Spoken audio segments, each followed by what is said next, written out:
அனைவருக்கும் வணக்கம். பத்ரகாளி அம்மன் மந்திரம் யூடியூப் சேனல் சார்பாக நம்ம இன்றைக்கு பதிவில் நம்ம என்ன பார்க்க போகிறோம் அப்படின்னா, கர்ணயக்ஷினியோட ஒரு உபாசனை மந்திரத்தை பற்றி தான் நம்ம இன்றைக்கு பதிவில் நம்ம பார்க்க போகிறோம்.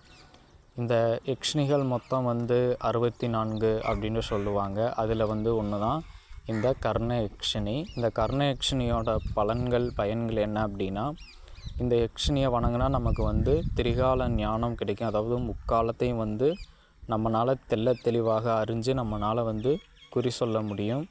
அதே போல் இந்த உபாசனை நம்ம எடுக்கிறதுக்கு முன்னாடி கணபதி சித்தி எடுத்திருக்கணும். காளி, துர்க்கை, பேச்சு இப்படி ஏதேனும் ஒரு அதர்வன தெய்வங்கள், அதாவது சக்தி வாய்ந்த தெய்வங்களை நம்ம உபாசனை பண்ண பிறகு இந்த யக்ஷினி உபாசனை நம்ம எடுக்கிற மாதிரி பார்த்துக்கிறணும்.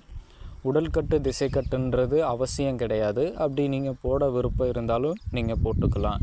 இதுக்குரிய வஸ்திரம் சிகப்பு வஸ்திரம் அணிஞ்சுக்கங்க. படையல் அதிரசம், சுண்டல், தேன், அதே போல் சக்கரை பொங்கல், இந்த மாதிரி உங்களால் என்ன படையல் வைக்க முடியுமோ வச்சுக்கோங்க.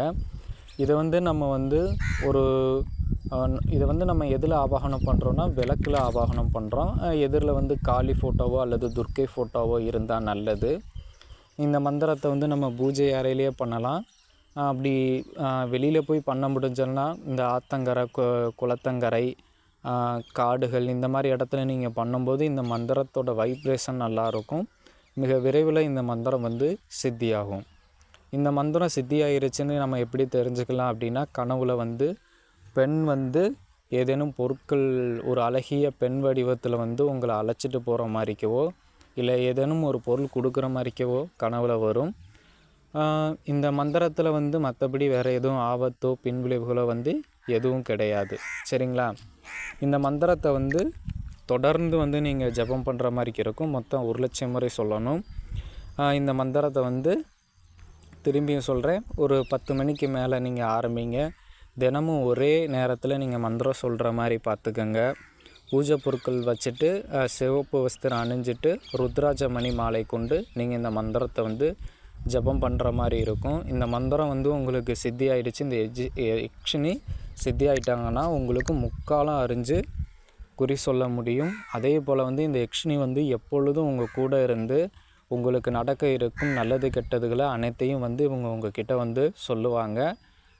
பூஜை பண்ணக்கூடிய காலத்துலேயும் நீங்கள் விரதம் இருக்கணும். அதன் பிறகு நீங்கள் சில விஷயங்களை கட்டுப்படுத்தி வைக்கும்போது இன்னும் உங்களுக்கு நல்ல பலன்கள் கிடைக்கும். இதோட மந்திரம் ஓம் ஹ்ரீம் ஸ்ரீம் க்ளீம் நமோ பகவதே அரவிந்தே மம வசம் குரு குரு சுவாக. இதுதான் இந்த மந்திரம். இந்த மந்திரத்தை 1008 உரு வச்சு நீங்கள் 48 நாள் சொல்கிற மாதிரி இருக்கும். சரிங்களா? இதில் நீங்கள் வேறு எதுவும் சந்தேகம் இருந்தாலும் நீங்கள் வாட்ஸ்அப்பில் கேளுங்க. நான் கண்டிப்பாக சொல்கிறேன். நன்றி, வணக்கம்.